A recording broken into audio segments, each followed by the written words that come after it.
தோழர்களுக்கு இனிய வணக்கம். பேரறிஞர் அண்ணாவின் சொற்போர் தீ பரவட்டும். தோழர் சேதுப்பிள்ளை அவர்களின் மறுப்பு. தோழர் அண்ணாதுரை அவர்களின் பொருள் ஆழமும் சொற்சுவையும் பொருந்திய நீண்ட பிரசங்கத்தை கேட்டு இன்புற்றீர்கள்.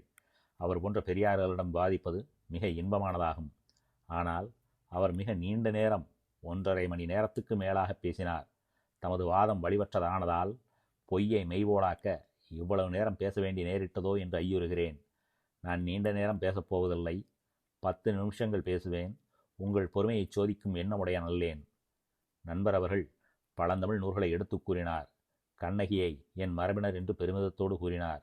கோப்பெருஞ்சோழனுக்கும் பிசிராந்தையாருக்கும் இருந்த நட்பு பற்றி நன்றாக உரைத்தார். அவருடைய நீண்ட வாதத்தை நான் மறுக்க முன்வந்துள்ளேன். இராமாயணம் ஆரிய திராவிட போராட்டக் கதை என்று வடநாட்டில் உள்ள ஒரு பண்டித ஜவஹரும் தென்னாட்டு சுந்தரம் பிள்ளையும் இடையே உள்ள வி.பி. சுப்பிரமணிய முதலியாரும் கூறினர் என்று கூறினார். நெற்றிக்கண்ணை காட்டினும் குற்றம் குற்றமே என்று கூறிய நக்கீரர் பரம்பரை அல்லவா இவர்? நான் கூறுகிறேன், இது என் கருத்து என்று கூறினால் பொருந்தும். வடநாட்டு ஜவஹரின் ஆதாரத்தை காட்டுவானேன்? ராவணன் திராவிடன் என்று அவர்கள் கூறினார்கள். திராவிடன் என்ற சொல் ஆன்றோ கூறினதல்ல. திருஞான சம்பந்தரும் ஆரியன் கண்டாய் தமிழன் கண்டாய் என்றே கூறினார். திராவிடம் என்பதும் தமிழின் சிதைவு மொழியே என்பாரும் உளர். ராவணன் திராவிடன், தமிழன் என்பதை நான் மறுக்கிறேன். ராவணனுடைய குணங்களை அவர்கள் நன்றாக எடுத்துரைத்தார்கள். ராவணன் திறமைசாலி, கல்விமான், சிவபக்தன், ஆற்றல் மிக்கவன் என்று அவர்கள் சொன்னார்கள். ராவணனிடம் அவர் கூறிய அவ்வளவு குணங்களும் இருந்தன. ஆனால் ஒன்று இல்லை, அவன் அழிவுக்கு அதுவே காரணம். அது அவனிடமும் இல்லை, அவன் ஆண்ட நாட்டிலும் இல்லை. இதனை கம்பர் அழகுறக் கூறுகிறார். இரக்கம் என்ற ஒரு பொருளா அரக்கன் என்று உரைத்தார். ராவணனிடம் எல்லாம் இருந்தது, இரக்கம் ஒன்றுதான் இல்லை. அது ஒன்று மட்டும் இருந்திருப்பின் அவனை அழித்திருக்கவே முடியாது. இரக்கமற்ற நெஞ்சினரான ராவணனை தன் மரபு என்று கூறுகிறாரே இவர். தமிழர் இரக்கமற்ற நெஞ்சினரா என்று கேட்கிறேன். ராவணன் சிவபக்தனாக இருந்தும் கைலை மலையைத்தான் வழிபடும் சிவபெருமானின் இருப்பிடம் என தெரிந்தும் மலையே பெயர்த்தெடுத்தான். இவனா சிவபக்தன்? பின்னர் வேதம் பாடினான். என்ன வேதம்? சாம வேதம் பாடி சிவபிரானிடம் யாவரையும் கொல்ல நீண்ட வாழும் பெற்றான். ராவணன் தமிழன் என்று அவன் பேசியது ஆரியம். சீதையை தேடிச் சென்ற சொற்செல்வன் அனுமன் அசோகவனத்திலே சீதையை கண்டு மரக்கிளையில் அமர்ந்து யோசித்தான், எம்மொழியில் பேசுவது என்று. ஆரிய மொழியில் பேசினால் ராவணன் தெரிந்து கொள்வானே என்று கம்பர் கூறுகிறார். ராவணன் மாறுவேடன் எடுப்பவனாயிற்றே, அவனே குரங்கு போல் வந்தானோ என்று சீதை சந்தேகித்தால் என்ன செய்வது என்று எண்ணியே அனுமன் வடமொழி பேசவில்லை என்றார் கம்பர். ராவணன் பேசியது ஆரிய மொழி. நண்பர் அண்ணாதுரை அவர்கள் கூறினாரே தேவவாடை என்று, அதுதான். மேலும் ராவணன் என்ன மரபு என்பது குறித்து பார்க்குங்கால் அவன் புலஸ்தியன் மரபு என்றார் கவி. புலஸ்தியன் ஆரியன். ஆகவே ராவணன் ஆரியனே. ராவணனை கொன்றதால் ராமனுக்கு பிரம்மகத்தி வந்ததென்றும் அதை போக்கவே ராமன் சிவலிங்க பூஜை செய்தான் என்றும் தேவாரம் செப்புகின்றது. ராவணன் பிராமணன் இல்லை எனில் பிரம்மகத்தி எங்கன வரும்? ஆகவே நான் நண்பரின் வாதத்தை மறுக்கிறேன். கம்பனின் காலம் தமிழ்நாடு சீர்குலைந்திருந்த காலம். எனவே அவர் மக்களுக்கு பெருமையை உணர்த்த ஓர் நூல் இயற்ற கருதினார். எல்லா மக்களுக்கும் தெரிந்த ஓர் கதையை எடுத்து அதில் தமிழ்நாட்டு கலைச்செல்வத்தை அமைத்தார். கம்பரின் கவியால் சீதை நமக்கு ஓர் தமிழ் மங்கையாகவே தென்படுவது காண்போம். ராமன் வில்முறித்து சீதையை மணந்தான் என்கிறார் வான்மீகி.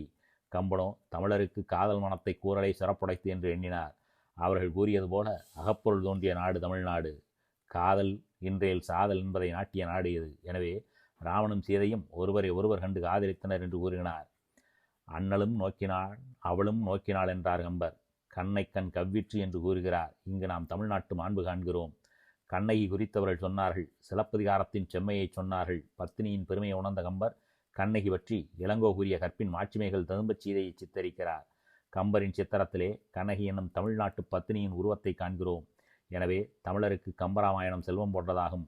குற்றம் குறையுடைய ஆரிய பாத்திரங்களை கம்பர் தீட்டுகையில் பூசி மெழுகினார் என்று என் நண்பர் உரைத்தார். சிறியோர் செய்த சிறுவிடை பொறுத்தல் பெரியோர் கடன். கம்பரின் பெருந்தன்மையை அது காட்டுகிறது. ராவணனிடம் வீரமும் மானமும் இருந்தது, இரக்கமில்லை. எனவே ஆணவத்தால் அழிந்தான். நீண்ட நேரம் பேச முடியாமைக்கு வருந்துகிறேன். மற்றொரு முறை இவ்விஷயமாக நண்பர் அழைப்பின் காஞ்சிபுரம் சென்றே இது குறித்து பேசுகிறேன். ராவணனை திராவிடன் என்பதை நான் மறுக்கிறேன். தோழர் ஈழத்தடிகள் பேச்சு. இங்கு உரையாடுவதற்காக எடுத்துக்கொண்ட பொருள் பற்றி சிறிது விரிவாகவும் விளக்கமாகவும் பேச வேண்டுமென்று எண்ணியிருந்தேன். ஆனால் தலைவர் அவர்கள் காலம் கடந்து விட்டதால் 5 நிமிடங்களுக்கு மேல் பேச்சை வளர்த்த வேண்டாம் என்று கட்டளையிட்டு விட்டார்கள். எனவே இந்த சுருங்கிய கால எல்லைக்குள் இப்போது எடுத்துக்கொண்ட பொருளை உங்கள் மனதில் பதியும்படி விளக்கமாக பேச முடியாமற் போனதை வருத்தத்துடன் தெரிவித்துக் கொள்கிறேன். தோழர்களே, சுயமரியாதைக்காரர்களாகிய நாங்கள் இப்பொழுது எடுத்துக்கொண்ட இக்கிளர்ச்சியை மிக விரைவில் அடக்கிவிட வேண்டுமென்று ஒரு கொதிப்பு சில தமிழ் புலவரிடம் தோன்றியிருக்கிறது. பல பத்திரிகைகள் இக்கிளர்ச்சியை பற்றிய கண்டனங்கள் தீட்ட ஆரம்பித்து விட்டன. பண்டிதமணிகள் பலரிடையே பதைப்பும் பதட்டமும் தாண்டவமாடுவதை காண்கிறோம். இதற்கு காரணம் என்ன? மனுஸ்மிருதியையும் இராமாயணத்தையும் ஒழிக்க வேண்டுமென்று பல ஆண்டுகளாகவே சுயமரியாதைக்காரர்கள் கிளர்ச்சி செய்து வருகிறார்கள். இது நமது பண்டிதர்களுக்கு தெரிந்ததுதானே. தெரிந்தும் இவ்வளவு காலமும் வாளாய் இருந்த புலவர்மணிகள் இக்கிளர்ச்சியை மிக விரைவில் அடக்கிவிட வேண்டுமென்று இப்போது முனைந்து நிற்பதற்கு காரணம் என்னவென்றால், மனுஸ்மிருதி, இராமாயணம் ஆகியவற்றோடு உடன் வைத்து ஒழிக்கப்பட வேண்டிய இன்னொன்றையும் இப்போது சேர்த்திருக்கிறோம். அதுதான் அவர்களால் உயிரென மதித்து காப்பாற்றப்படும் பெரிய புராணம் என்னும் நூலாகும். கம்பராமாயணம் வைணவ நூல், பெரிய புராணம் சைவ நூல். கம்ப ராமாயணத்தின் மீது குற்றம் சாட்டப்பட்ட காலத்தில் சைவ புலவர்கள் அதனை வரவேற்றனர். ஆனால் சைவர்களின் நூலான பெரிய புராணத்தில் உள்ள குற்றங்களை எடுத்துக்காட்டத் தொடங்கியதும், அன்புக்கும் இரக்கத்துக்கும் அடிப்படையாக உள்ளது சைவம் ஒன்றுதான் என்று சொல்லிக்கொள்ளும் அந்த சைவ பெருந்தகை புலவர் குழாங்கள் எம் மீது சீறி சினந்து சரந்தொடுக்க முற்பட்டு விட்டனர். எனவே இவர்களின் இச்சீற்றம் பொதுநலம் விரும்பாத போலிகளின் செயலோடு ஒத்த ஓர் ஒழுங்கற்ற தன்னல கூச்சல் என்பது எடுத்து கூறாமலே நீங்கள் அனைவரும் தெரிந்து கொள்ளக்கூடியதாகையால் இன்னும் விரிவாக இதை பற்றி உங்களுக்கு விளக்க வேண்டியதில்லை. தோழர் சேதுப்பிள்ளை அவர்கள் கூறிய பொருந்தா கூற்றுகளுக்கெல்லாம் தக்க விடை இருக்க வேண்டிய பொறுப்பு தோழர் அண்ணா அவர்களுக்கே உரியதாகையால் நான் அவற்றுக்கெல்லாம் விடை கூற முற்படுவது முறையாகாது. எனக்கு அளிக்கப்பட்டிருக்கும் கால எல்லையும் அதற்கு இடம் தராது. என்றாலும் ஒன்று மட்டும் கூறி முடிக்கிறேன். தோழர் சேதுப்பிள்ளை அவர்கள் ராவணனை ஓர் ஆரியன் என்று இப்பொழுது குறிப்பிட்டார்கள். தோழர் சேதுப்பிள்ளை அவர்கள் சுமார் 20 ஆண்டுகளுக்கு மேலாகவே இராமாயண நூலை ஆராய்ச்சி செய்து பல சொற்பொழிவுகள் செய்து வருவதோடு அது பற்றிய பல கட்டுரைகள் எழுதி வருவதை நான் நேரில் பார்த்தும் படித்தும் இருக்கிறேன். ஆனால் ராவணனும் ஓர் ஆரியன்தான் என்ற தமது நுண்ணிய ஆராய்ச்சியை இன்று இந்த மண்டபத்தில் பேச வருவதற்கு முன்பு ஒருபோதும் அவர் நிலைநாட்டியதாக தெரியவில்லை. அவர் மட்டுமல்ல, அவர் ஒத்த எந்த தமிழ் புலவரும் இந்த கருத்தை வெளியிட்டதும் கிடையாது. எனவே தோழர் சேதுப்பிள்ளை அவர்கள் இப்பொழுது திராவிட மன்னனான ராவணனை ஓர் ஆரியனாக கூறுவது ஆராய்ச்சிக்கும் அறிவுக்கும் பொருந்தா கூற்றே என்பது எனது கருத்தாகும். என்றாலும் ராவணனும் ஓர் ஆரியன்தான் என்று சொல்லப்படும் இப்போதைய கூற்றுக்கும் தோழர் சேதுப்பிள்ளை அவர்களோ இன்னும் மற்றுமுள்ள புலவர் குழாங்களோ தக்க ஆதாரம் காட்டுவார்களானால், ஒரு தமிழ் புலவனாகிய கம்பன் 2 ஆரிய மன்னர்களின் கதையை பாடியது திராவிட மக்களை இன்னும் அதிகமாக இழிவுபடுத்தியதாகும் என்று மேலும் கம்பனை காய்ந்து அத்தகைய களப்பற்ற ஆரிய கதைகளாகிய இராமாயணத்தை இவ்வளவு காலமும் கொடுத்தாமல் இருந்தது எங்களுடைய பெருந்தவறென்று கருதி அதனை உடனே தீயிலிடும் வேலையை துரிதமாக செய்வோம் என்பதையும் தெரிவித்துக் கொள்கிறேன். ஆனால் நெறிமுறைக்கு மாறுபடாத முறையில் நின்று அரசோச்சிய ராவணனின் நற்பண்புகளை அறிவுடைய உலகம் ஒருபோதும் மறுக்காது, மறக்கவும் மாட்டாது என்பதனையும் இன்று நினைவூட்டுகிறேன்.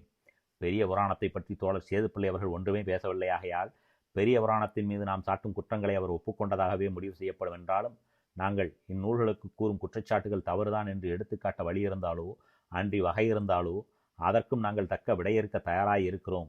1 திங்கள் அல்ல, 2-3 திங்கள் வேண்டுமானாலும் வாய்தா தருகிறோம். உங்களுடைய வழக்கை நாங்கள் பொறுமையோடு கேட்டு அறிவுக்கு பொருந்திய முறையில் விடையிறுத்து அதன் பின்னரே இந்நூல்களை கொளுத்துவோம். எனவே உங்கள் வழக்குக்கு நீண்ட நாள் வாய்தா போடாமல் விரைவில் ஆவண செய்யுங்கள் என்பதாக பேசி முடித்தார். அதன் பின்னர் சட்டக்கல்லூரி மாணவர்களில் ஒருவராகிய தோழர் சீனிவாசன் என்பவர் ஆரியர்களுக்கும் திராவிடர்களுக்கும் முற்பட்ட காலத்திலிருந்தே இரத்த கலப்பு ஏற்பட்டு விட்டதாகையால் இப்போது ஆரியர் திராவிடர் என்று பேசுவது முறையாகாது என்று பேசவே கூட்டத்தில் இருந்தவர்கள் அவர் பேசுவது ஆதாரமற்ற கூற்றென்று கூற சிறிது கலவரம் உண்டாயிற்று. உடனே தோழர் சீனிவாசன் அவர்கள் தம்முடைய பேச்சை நிறுத்தி கொண்டார்கள். நன்றி, வணக்கம்.